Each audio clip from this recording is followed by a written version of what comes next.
Death hadn't come quickly. There were so many stab wounds, most of them shallow. Painful, but not fatal. At least not immediately. The once white shirt was almost completely red, glistening here and there where the blood was still wet, darkened to a rusty crimson where it had begun to dry. And the garment was ripped and torn, like the pants, both riddled with those knife slashes of fury. Rage. So much rage. She heard a whimpering sound, and for an instant the hairs on the back of her neck rose in the terrifying idea that the dead could make pitiful noises like that. But then she realized the sound came from her own throat, from deep inside where there was no language, only primitive horror. My fault. My fault. I did it. That's what her mind kept saying, over and over, dully, like a litany, while from the depths of her soul that wordless whimper quavered like some creature lost and in pain. She looked around almost blindly, trying not to see the blood, the rage, and the hate, and a glint of something metallic abruptly caught her eye. She focused on that. Silver.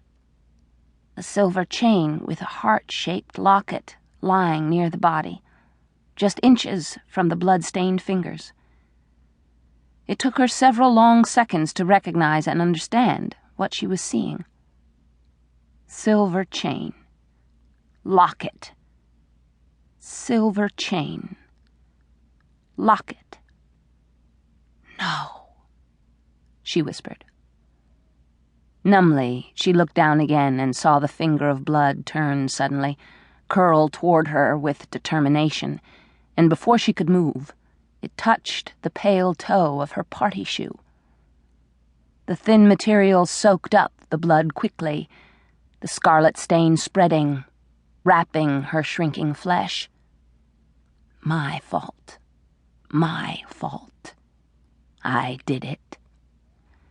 She moaned and lifted shaking hands to cover her face, unable to watch an instant longer, waiting for the blood to cover her foot and then begin to inch up her bare leg, defying gravity in its determination to swallow her. She waited for that cold, wet sensation, but it never came. The silence closed over her, thick and curiously muffled, the way a snowy morning sounded when the earth was insulated by inches of the white stuff.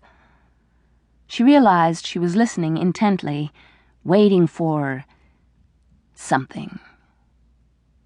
It was worse not seeing. Her imagination saw more than the blood reaching out for her, saw a bloody hand, an accusing face streaked with scarlet lifting toward her, suffering eyes filled with condemnation. She gasped and jerked her hands away from her face. There was no body, no blood, no violently disturbed room. She stared around at a room that looked as it always did. Spare and a little shabby, the floral fabrics on the couch and at the windows faded by time and the sun, the rag rugs a cheerful attempt to bring in color and hide the bad places on the old wooden floor.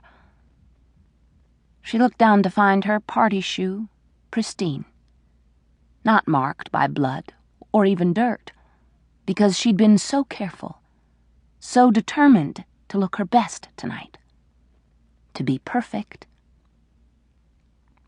Very slowly, she backed out of the house. She gave the undisturbed room another long look, then pulled the door closed with a hand that wouldn't stop shaking. She stood on the porch, staring at the door, and slowly, the whimper deep in her throat bubbled into a laugh. Once it started, she couldn't stop it.